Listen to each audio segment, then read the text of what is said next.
Clément, bonjour. Salut Didier. Voilà, tu es en Inde et je suis en France, ce qui est une situation inédite parce que généralement c'est le contraire. On s'est rencontrés il n'y a pas très très longtemps. On était effectivement tous les deux en atelier. C'était au mois de septembre dernier. Et donc j'ai trouvé ta formulation très chouette. Et en plus, il s'est passé un truc incroyable, c'est que tu as eu cette idée de m'interviewer il n'y a pas si longtemps sur la plateforme l'Ashram du Cœur. Et donc là, aujourd'hui, je voudrais tourner les tables et me proposer d'interviewer Clément. Qu'est-ce que tu en penses? J'ai une très bonne idée. Voilà. Donc Clément, par quoi tu voudrais commencer en fait? Et ben justement, peut-être rebondir sur ce que tu viens de dire, c'est que des fois on peut chercher pendant 10 ans, 15 ans, lire tous les bouquins possibles, faire toutes les pratiques possibles. Et le grand paradoxe, c'est des fois c'est une phrase ou un mot qui va tout changer, quoi. Donc, Et ouais. donc tu as l'air de parler d'expérience directe. Bah, ouais, c'est un petit peu ce que j'ai vécu. J'ai l'impression que c'est un peu ce que j'ai vécu quand je suis venu à Nab. Mais, D'accord? euh, Mais alors c'est drôle, c'est parce que c'est comme si la vie elle préparait le terrain petit à petit pour arriver à une espèce de moment déclic. Ouais, Et c'est comme si tu voyais un peu le truc venir. ouais, Mais c'est vrai que souvent quand je repense à Nab, je revois deux, trois étapes comme ça, un peu en progressif, ouais. avec un moment où il y a vraiment eu un déclic quand je m'y attendais pas du tout, quoi. Bien sûr. Donc, juste pour prévenir pour les auditeurs, quand tu parles de NAB, tu parles du domaine de NAB, qui est l'endroit où on a fait Oui, cet atelier ensemble. Voilà. c'est ça. Ouais. Oui, oui. Donc, alors attends, si tu parles de déclic et du contexte du déclic, juste en quelques mots rapidement, c'est quoi le contexte un petit peu? D'où tu viens? C'est de la chrétienté, du bouddhisme, de l'Advaita Vedanta? C'est quoi exactement tes références? On va dire le contexte était très libre. Il n'y avait pas d'éducation spirituelle ou religieuse. Il y avait une curiosité sur toutes ces choses-là quand j'étais enfant, mais ça restait une curiosité intellectuelle qui est devenue une curiosité plus dans le vécu quand j'ai découvert la méditation il y a une douzaine d'années. Ok? Et en fait, il y a la recherche qui a dû commencer de façon vraiment intense, voilà, il y a 10 12 ans, même si elle a toujours été là en fond, mais consciemment, je suis devenu un chercheur spirituel il y a une dizaine, douzaine d'années. Et j'ai suivi un chemin assez classique, en fait. Je suis tombé sur un bouquin qui parlait d'éveil spirituel selon la voie, on va dire, orientale. Et j'ai essayé de suivre ça, en fait. Pour moi, je me suis dit, ouais, bon, c'est ça la sortie de ce cours. Faut que je fonce là-dessus et je suis venu habiter en Inde. J'ai rencontré pas mal de maîtres spirituels, que ce soit dans le Vedanta ou dans le Karma Yoga, etc. J'ai un peu tout exploré. Et puis voilà, c'est un peu ça le contexte, quoi. Avec une grosse intensité dans la recherche quand même. Grosse, Bien grosse, sûr. grosse Hmm, intensité, ouais. bien sûr. Donc, qu'est-ce que tu cherchais réellement, Clément? Tu sais, je pense qu'il y a 12 ans, je cherchais un truc qui avait rien à voir. En fait, ça a tout le temps évolué. Je pense qu'au Hmm, début, je cherchais un espèce de truc super magique, assez extraordinaire. Mais en fond, ouais, c'était quand même la porte de sortie vis-à-vis d'une souffrance existentielle dont j'ai l'impression que j'avais aucune maîtrise là-dessus, quoi. J'ai l'impression que hmm. j'avais coché toutes les cases de la vie heureuse, de la vie équilibrée, et ça marchait pas. Il y avait toujours une insatisfaction de fond. Et ça me désespérait de plus en plus, quoi. À force de tout essayer, je me dis, c'est pas possible, il n'y a rien qui marche.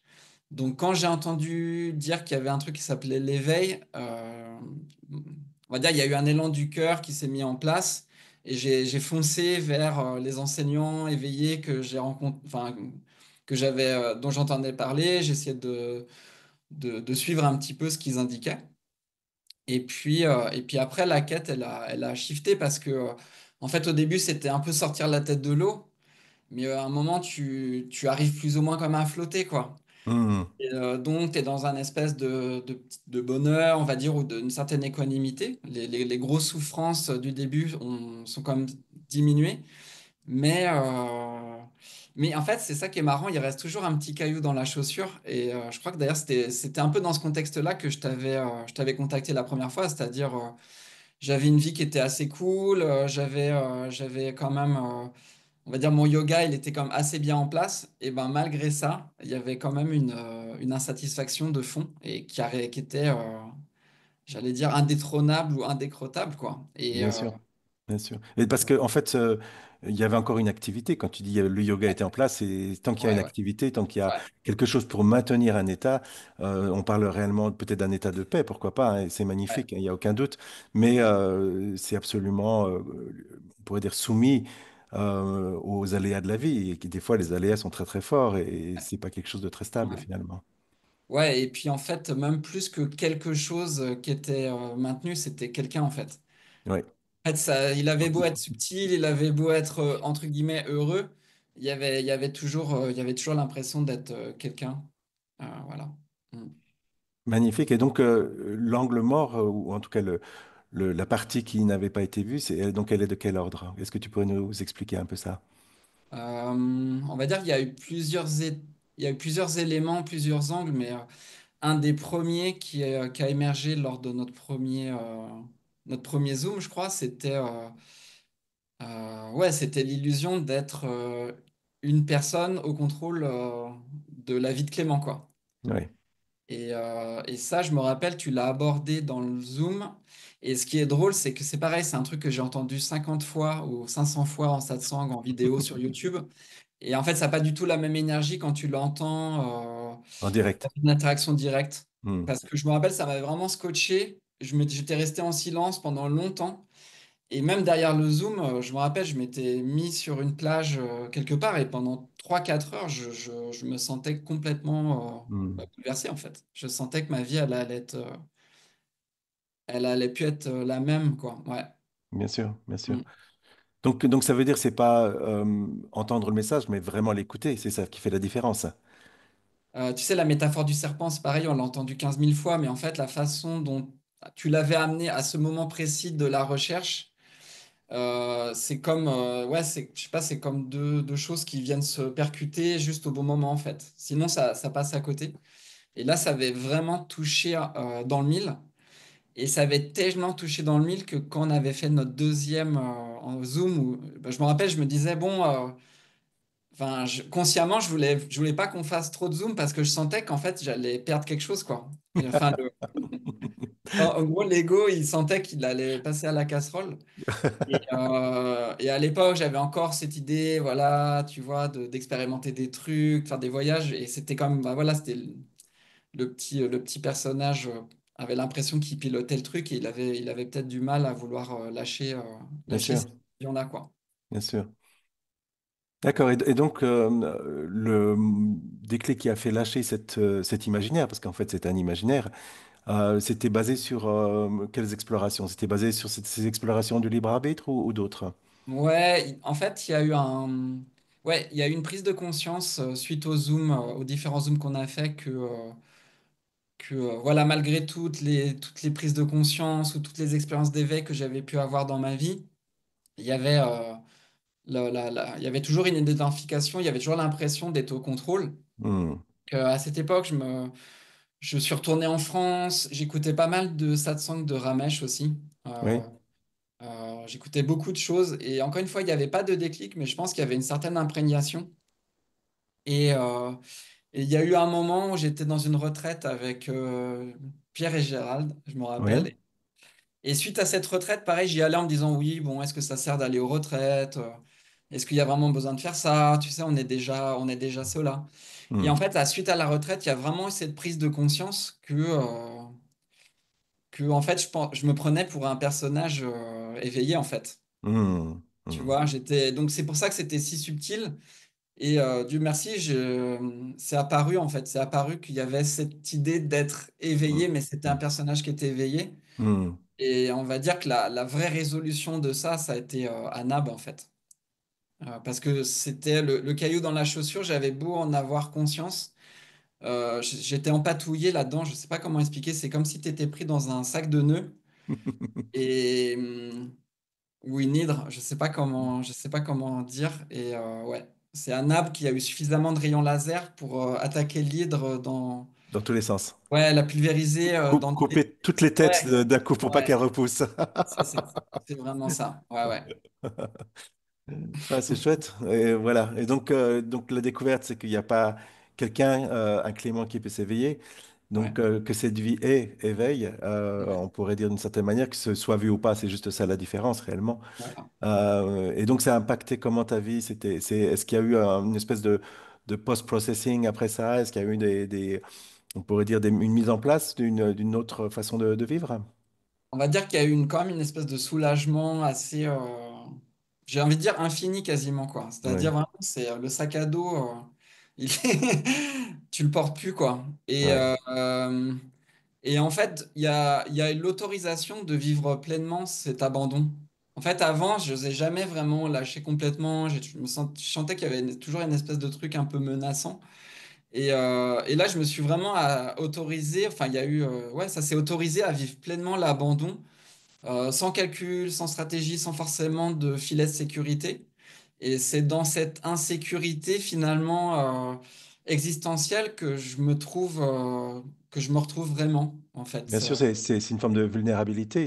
Ouais, C'est le principe de cet être que l'on est qui est espace d'accueil inconditionnel. Donc inconditionnel ouais, veut dire vulnérable à tout ce qui peut arriver ou pas. Et à la fois, paradoxalement, il est dans cet accueil, il est lui-même invulnérable. Et donc ça, l'histoire peut bien devenir ce qu'elle veut. c'est C'est ça. plus un problème en En fait. fait, on accepte tout inconditionnellement, même entre guillemets, ce qui pourrait arriver dans le Bien futur. sûr, bien sûr. Euh, Enfin, il y a eu pas mal de choses qui ont basculé assez vite.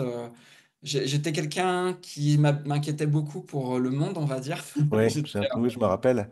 et en fait, même si bien sûr il y a toujours de la compassion et il y a toujours une espèce de curiosité, mais du jour au lendemain, je me suis plus inquiété, quoi. Je m'endormais Hmm. tranquillement le soir en me disant, voilà, il y a, Il y a un autre principe qui est à l'œuvre.